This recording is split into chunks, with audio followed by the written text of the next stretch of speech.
Hello and welcome to Inside the Admissions Office, your one-stop shop for expert advice on the smart way to get in. My name is Kayla, and each episode I'll bring you an interview with a former admissions officer, a graduate of a top college, or an admissions expert. These interviews will take you inside the admissions office and will be full of behind-the-scenes knowledge, first-hand experiences, and application tips that will help you get into your dream school. This week, we're joined by Liz Culliton, a former Associate Director of Admissions at the University of Pennsylvania, to talk about what it takes to get into UPenn.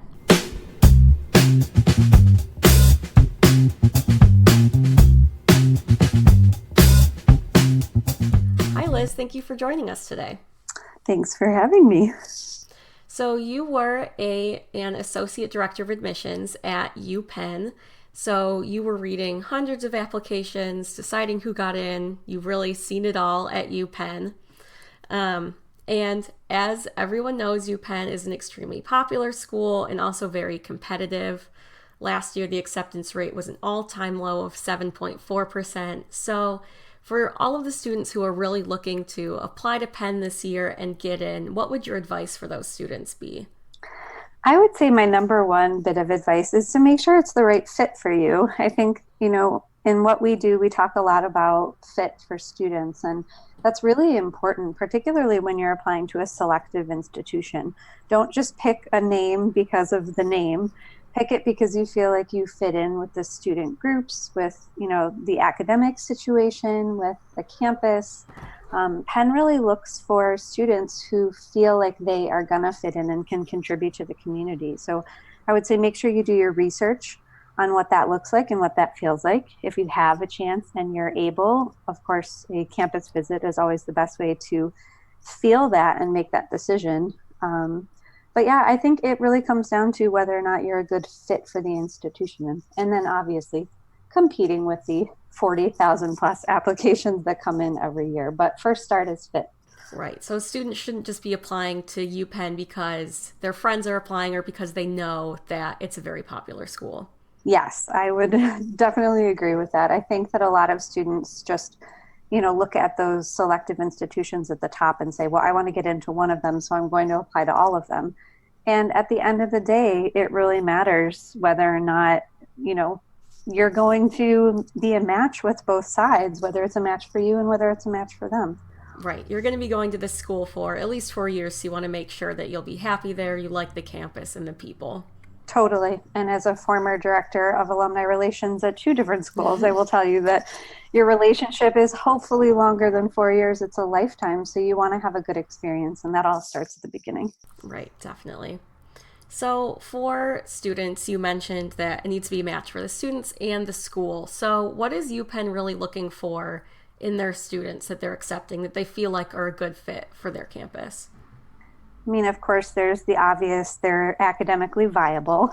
And I think sometimes there's a misunderstanding or people think that admissions officers are just being mean because they deny everybody. But the reality is that at a selective institution like Penn, their job is to make sure that you are going to be able to academically succeed at the institution. So, making sure that you've taken the highest level of courses available to you, depending on what school you're applying to, is really important because you want to get there on day one and not feel completely behind. You want to fit in with all of your classmates and be able to continue on the academic trajectory that they want you to successfully complete in 4 years, which is the goal.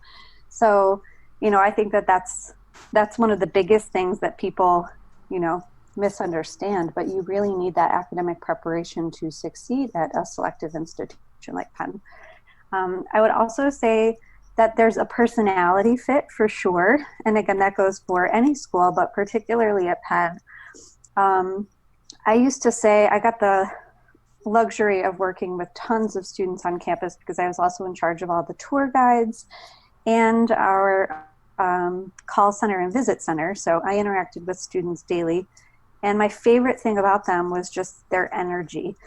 So if you are, a low-key kid who doesn't love constant hubbub, Penn might not be the right fit for you. It's a place where students love to work, they love to play. The campus is constantly a buzz of energy. It doesn't matter what time it is. You could be in Huntsman Hall at Wharton at 3 a.m. and students are doing group meetings And it's not because they have to, it's because that's just their energy level. And so I think that there's for sure just this kind of personality match that happens. And it's also obviously was founded by Ben Franklin. So fundamentally, they're always looking for students who really care and truly live the giving and serving others, giving back and serving others. And so, despite people's successes in life, they love to see that students are able to take a step back and realize, what they can do for others and how they can use their skills. And that's really important too. And I'd say as long as you want to live in, the center of Center City, Philadelphia too is another important thing. And whenever students talk about Philly as part of Penn, that's always a really good thing too. And it shouldn't just be because you're mentioning it because I'm telling you to. It should be because you truly love the idea of being in a city. Philly is a walkable city. You can go anywhere, do anything, has amazing food. And so when you are able to connect that part of what Penn is to the city around them, that's also a big thing as well. Right. So I'd say those are some of my tips. Right. Yeah, definitely. Like you said, fitting personality, making sure it's right for you. That's also going to shine through in an applicant's application. Absolutely. So at UPenn, there isn't just the one big college of UPenn. You actually have to apply to a specific school, and there's the 4 different schools at UPenn. So could you kind of walk us through what those different schools are? Sure. So there's the Wharton School of Business, there's the School of Engineering and Applied Science, there's the College of Arts and Science, and the School of Nursing, all very different, pre-professional in some way, shape, or form. But yeah, the interesting part is that you do have to select one of those schools, and that's different than some of the other schools that you may be applying to. And match for the school is huge in the process. And so it really comes down to, obviously what major you're looking to do, but, fundamentally you need to be a right fit for that school. So the way that they do admissions is, every school is read differently. And so they're looking for different things for different schools. So for Wharton, obviously, they're looking for an incredible passion and interest in business. That doesn't mean that you have to have, gotten your company on the stock exchange by the time you apply, but they're looking for leadership too, and your ability to be a leader. One of the big things when you get there as a freshman is you are going to get put into a group. You are going to be constantly working in a group setting because they really believe that learning how to be an instrumental member of a group is the best way to set you up for success in terms of learning how to walk out and be good in business. They're also looking for you to have the highest level of math, that you've taken the highest level of math available to you. So let's say in junior year, you get to decide whether or not you're going to take that BC Calc class, or you're going to say, I've kind of had enough of math and I might take AP Stats. I would firmly recommend that you go for that BC Calc as long as it's offered at your school. And one thing I'll just say as a caveat is if those classes aren't available at your school, say AP, AB is the highest level, that's going to be the expectation of what you take. So there's never an expectation that you're going out and taking it somewhere else. So that's important to remember. So they're going to be looking for the highest level of math at Wharton. When you switch over to the School of Engineering and Applied Science, they're going to be looking for the highest level of math, and that you've hopefully, if your school has it, taken that second level of physics as well. For nursing, really not the same level of, which classes you have to take. The woman who is in the nursing school who works on admissions always used to say, I actually prefer that a student take AP Stats because that's a huge part of nursing and understanding medicine. When it comes to personality fit for nursing, I will tell you that they are looking for a genuine interest in nursing and a genuine interest in helping others. That's a huge part of the conversation that happens at the committee table. So that's really important to keep in mind, and that service to others. And then there's the College of Arts and Sciences that is kind of, the liberal arts education of Penn. And so there's really no prerequisite, I would say, for for getting in. But they all have their very different personalities, like I said. And so again, that visit can be really important to deciding which is the right fit for you. But you can also explore the majors that are available.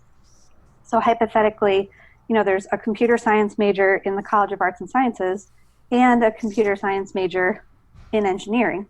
So it's whether or not you want to go forward with that applied science and really get your hands in and do comp sci in the School of Engineering, or whether or not you want to learn about the theory behind computer science in the college. So there's these little, variations in how you study and what you study between the schools. And, I will tell you that you can always pick up the phone and call the admissions office and ask to talk to a student to talk about kind of some of these differences, because it's really important that you pick the right one.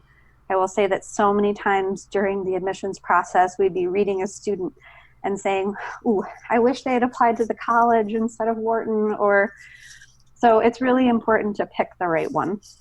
Right, because admissions officers are definitely looking at them in a slightly different way, depending on which college you're applying to. Totally, yes. Right, so in these schools also you can pick one program or school that you want to apply to, but UPenn also offers dual degree programs that you can be part of two of the colleges at the same time. So can you walk me through kind of how those programs work? Sure. It's one of the coolest things that I think Penn does, aside from many things, but it's one of the things that they're very proud of. You actually walk out of Penn with two distinct degrees from Penn. So it's not a dual major, which is important to keep in mind. It is literally your parents get to see you have two diplomas from each of those schools.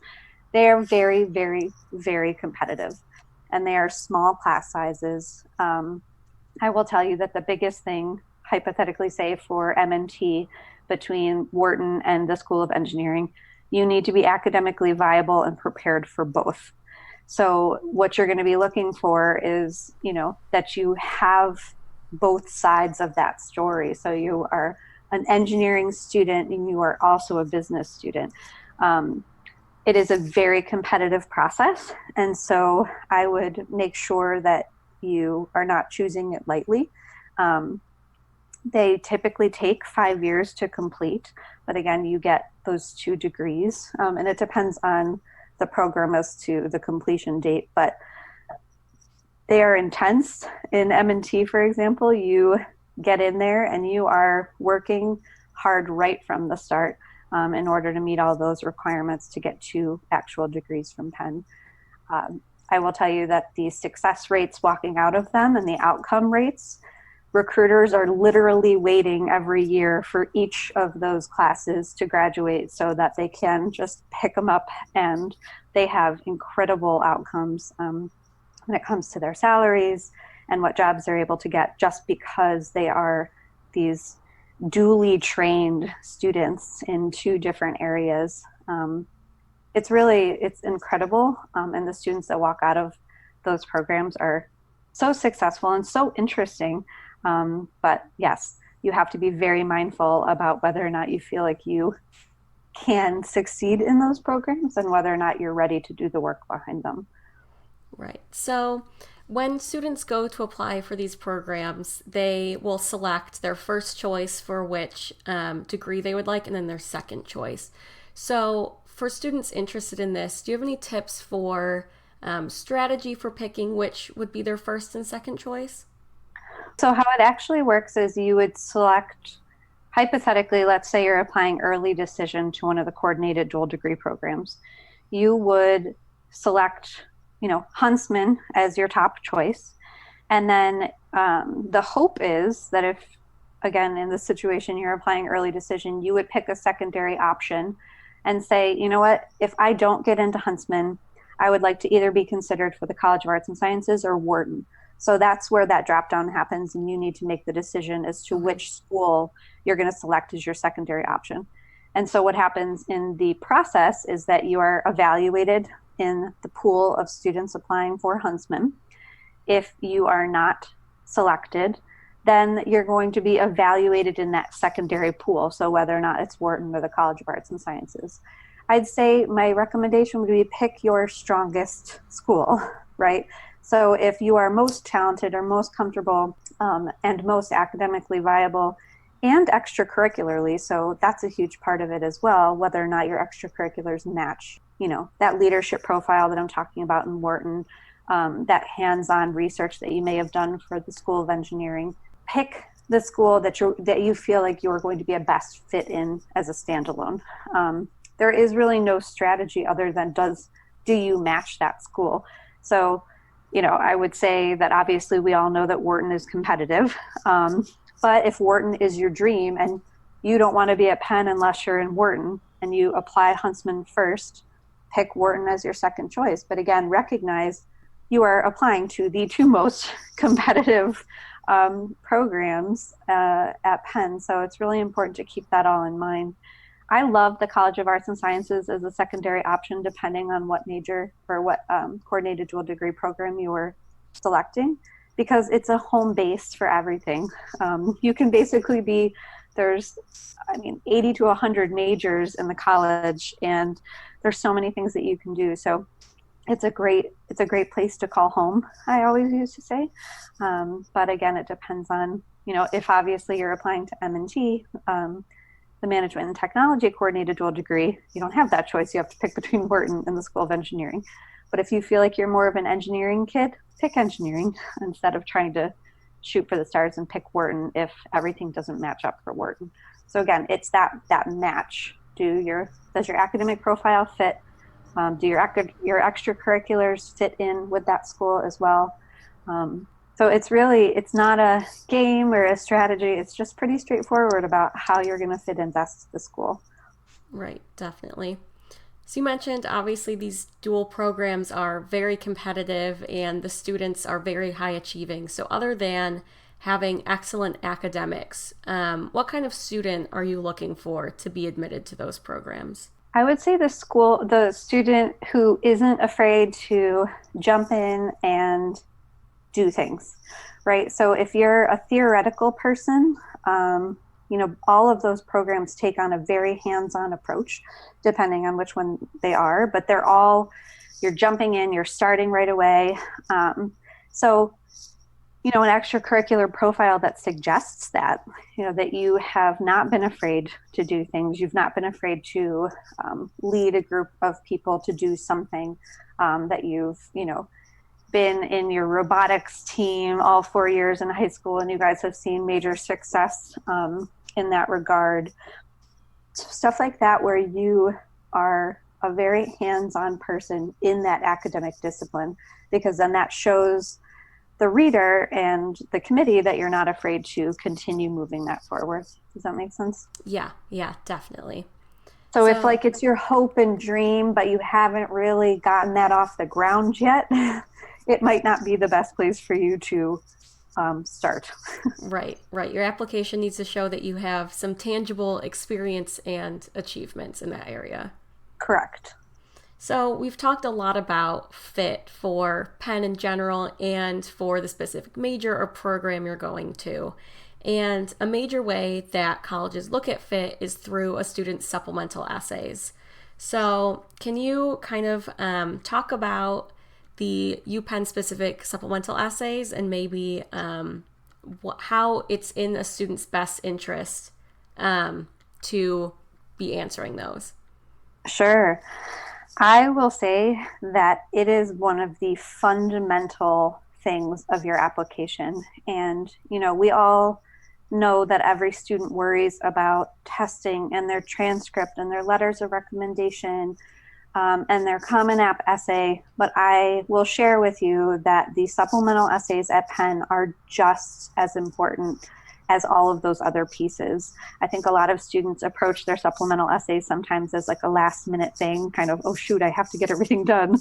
And at Penn, they shouldn't be an afterthought because they take it very seriously, whether or not you care enough to sit down and write about Penn.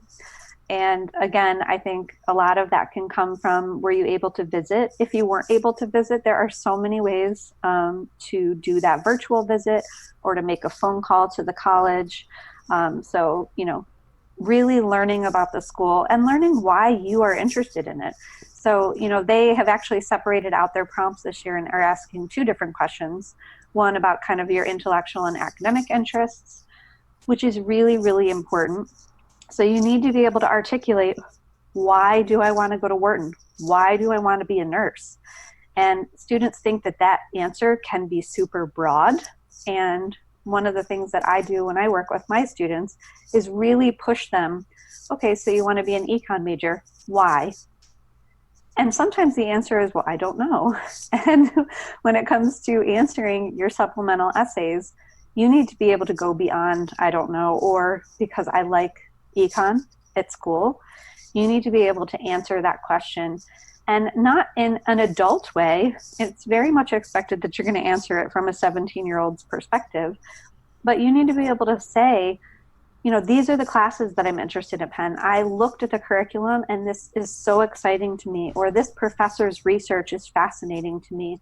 I love, the opportunities that I would have within this major, and talk about what you've done in the past. So connect the two, and connect what you've done and what is offered. It is such a huge portion of answering that question properly.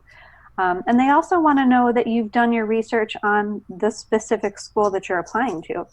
So, you can always tell when a student, it's really not their first choice because they didn't do the research and they don't really understand the distinction between the college or Wharton or engineering or nursing. Usually the nurses pretty much get that right.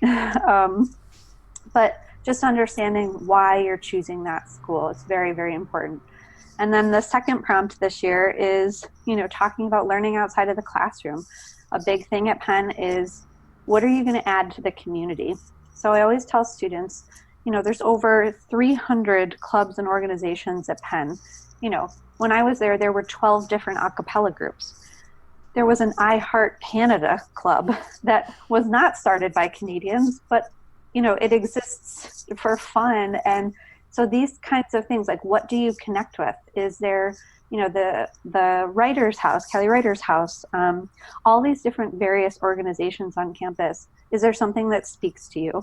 Because articulating how you are going to be part of the community and how you feel like your identity could be shaped, how you can help shape others, is a huge part of this process as well. I always tell students, you want to be able to show an admissions officer that, like, you're going to fit in, and they have to be able to see you walking down Locust Walk, saying hi to everybody, being part of the community. If you're interested in being a tour guide, say that. If you're interested in being in an a cappella group, or, the Latin dancing group, or any of the number of things that are going on, mention those specifically in your application, because then you're helping to paint a very clear picture for the admissions officer.